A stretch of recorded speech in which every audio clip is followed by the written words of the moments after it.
So we've just had the announcement of the brand new Pixel 8 and the Pixel 8 Pro. Now, the Pixel 7 Pro that I have right here was a fantastic phone last year, and the iPhone 15 Pro Max caught up quite a bit this year to it, especially like in zoom capabilities and things like this. However, what are the specs for the Pixel 8 Pro and how do they compare to the iPhone 15 Pro Max? Well, there's only one way we can do this, and that is the Pixel 8 Pro versus the iPhone 15 Pro Max review of specs. And let's get started. Right then, we have the iPhone 15 Pro Max on the left and the Pixel 8 Pro on the right. And let's get started then with this review. So let's actually start then with the actual phone size. So as you can see here with the iPhone 15 Pro Max on the left, the thickness of this is 8.25 millimeters compared to 8.8 millimeters. So the 15 Pro Max is a smidge sort of thinner. You know, we're talking about half a millimeter thinner. You're really not going to notice this. It's really going to be hard to tell. But again, the same with the length though. The actual Pixel 8 Pro is actually slightly longer here. So we're talking around about about 3 millimeters, just under 3 millimeters longer. And that's probably something what you will notice is that the Pixel 8 Pro is ever so slightly longer if you held them in your hands, comparing them together. But then the actual width of them, then again, they're basically identical. We're talking 0.2 millimeters. You're really going to find this a struggle to see the difference here in the actual sort of width of them if you held them in your hands. Obviously, they're going to feel very different underneath your hands, but the actual sort of width of them, they're basically on par with each other. They're basically the same. But then moving over to the actual weight of the phones, this is where things are different though. Whereas the iPhone 15 Pro Max comes in at 221 grams, the Pixel 8 Pro actually is a little bit lighter here at 213 grams. However, one thing I will throw in there, if you were to say put a sort of screen protector on top of the Pixel 8 Pro, then there would actually be a difference. Then you would actually probably see that it'd be about the same weight as the iPhone 15 Pro Max there on that sort of difference. But then moving over to the actual screen resolution, the iPhone 15 Pro Max here, you can see here that it's got a 2796 by 1290, whereas the Pixel 8 Pro is more. It's 2992 by 1344 resolution. And just in case you're wanting to know what that is in pixels per inch, the actual iPhone 15 Pro Max has 460 pixels per inch, whereas the Pixel 8 Pro has 489 pixels per inch. But again, it's going to be very, very hard to actually tell the difference there. But then the actual display refresh rate with the 15 Pro Max, we have a 120 Hz Pro motion, which can go from 1 Hz up to 120 Hz. And then the Pixel 8 Pro has the 120 Hz AQ display, well again can go from 1 Hz to 120 Hz. So very, very similar there. For the actual display protection, iPhone 15 Pro Max has ceramic shield. This is the same kind of protection glass that we've had ever since the iPhone 12 models, but the Pixel 8 Pro does have Gorilla Glass Victus 2, which is actually a little bit more stronger than ceramic shield. Then moving over to the processor and CPU, and this is where I'm going to say it right now, do not take these numbers on face value whatsoever. The architecture behind these actual chipsets are so much different from each other completely. So for example, the iPhone 15 Pro Max is running on a 3nm A17 Pro, and that is made up of a 6-core CPU. And what that is 4 efficiency cores and 2 performance cores, and also it has that 6-core GPU too, what also does have ray tracing inside it. Now automatically you're going to think the Pixel 8 Pro is what's far better. Well, really it's not that much different really. It's just like I said, it's a different architect, and you're going to see this in a second, the actual speed difference here. What actually is, it's made on the 4nm and it's got a 9-core CPU, and what that's made out of is 4 efficiency cores, 4 middle cores, and then it's also got one performance core. So you can see it's completely different type of architecture, and then it also has a 10-core GPU. Now those 10-core GPU are actually clocked a lot lower than the 6-core GPU that were in the iPhone 15 Pro Max, but obviously there's a lot more of them. So this is what I'm saying, it's completely different. And the best way to show this is probably here, where there's been a Geekbench 6 multi-core sort of speed difference here. And you can see here that we are getting here 7,238 in multi-core score on the A17 Pro compared to 4,442 multi-core performance.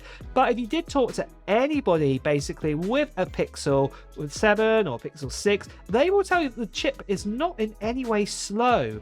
It doesn't slow down the phone in any sort of ways. But what people also tell you is that the actual Android operating system is more defined basically on a Pixel compared to an iPhone in that way. So they actually keeps up with the speed and everything. It's very, very different here. So don't take kind of the benchmarks at face value here, but just to show you guys what the difference is, you can actually see it. Then we have the actual RAM amounts, and again, this is where things are different.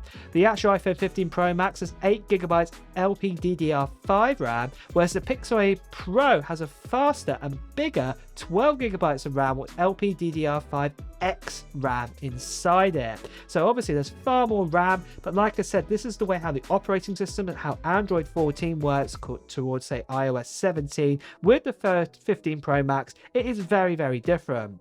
Then we have the actual storage amounts. So with the 15 Pro Max, you can only go from 256GB all the way up to 1TB, whereas the Pixel 8 Pro basically starts at 128GB and goes up to 512GB. But with the Pixel 8 Pro, you do get basically cloud storage also offered automatically with your phone, whereas the 15 Pro Max, you have to buy iCloud and choose your storage amount. Then for battery sizes, things are different here again. The 15 Pro Max has a 4,422 mAh, whereas the Pixel 8 Pro has a 5,050 mAh battery, what's technically 13% larger, but in the past we have known that the 14 Pro Max to the Pixel 7 Pro definitely had a better battery life, even though the battery was smaller. And again, this is all to do with that chipset and all of those sort of bits and pieces on there. So it will be interesting to see when we get these in our hands to see how good the Pixel 8 Pro is with its battery life with that G3 Tensor chipset inside it, to see if it's better than it was than in previous years, and it's actually sort of caught up to say with iPhone sort of levels. Then for wired and wireless charging, as you can see here, the wired charging is USB-C on both of these models. So finally, the iPhone did catch up here, but we can charge up to 28 watts on the 15 Pro Max, but we can actually charge up to 30 watts on a Pixel 8 Pro. Then with the wireless MagSafe with the iPhone, we can charge up to 15 watts. This has been the same since the iPhone 12 models, but the Pixel 8 Pro with the Pixel Stand 2, you can actually charge at 23 watts. Only with that, but obviously if you did attach a different type of wireless charger, it'll be far less. And this would be the same situation for the 15 Pro Max too. I'm just showing you here the maximums it can go up to. For water resistance, they are identical. They're IP68, 6 meters up to 30 meters on both, so nothing different there. They can both deserve a good dunk in water and they'll still be absolutely fine. Then with the actual ports, did talk about charging, and as I said that they are USB-C, but on the iPhone 15 Pro Max, it's not been clear what type of USB-C it is, but it can transfer at 10 gigabytes a second. What makes you think it is a USB-C 3.2 Generation 1, because this is what the Pixel 8 Pro has, and can also transfer at that same speed of 10 gigabytes per second. There are no headphone ports on this, but obviously if you do have some Bluetooth AirPods or Pixel Buds, they will work absolutely fine. Obviously, the iPhone 15 Pro Max does have that new party trick inside it, a new helpful action button, whereas the Pixel 8 Pro doesn't have anything like this whatsoever. Then for Bluetooth technologies, they're both exactly the same. They're both running on Bluetooth 5.3, so it's good to see that. And then operating system updates, this is where things have got very interesting this year. Whereas iPhones normally give you, say, 5 to 6 years, and that's going to happen with the 15 Pro Max. But Google has promised this year with the Pixel 8 Pro and going forward, you will get 7 years of feature drops and operating system updates. What is a long time, to be fair. Then for the rear cameras, remember guys, these are hardware specs. Now we'll repeat that few times here.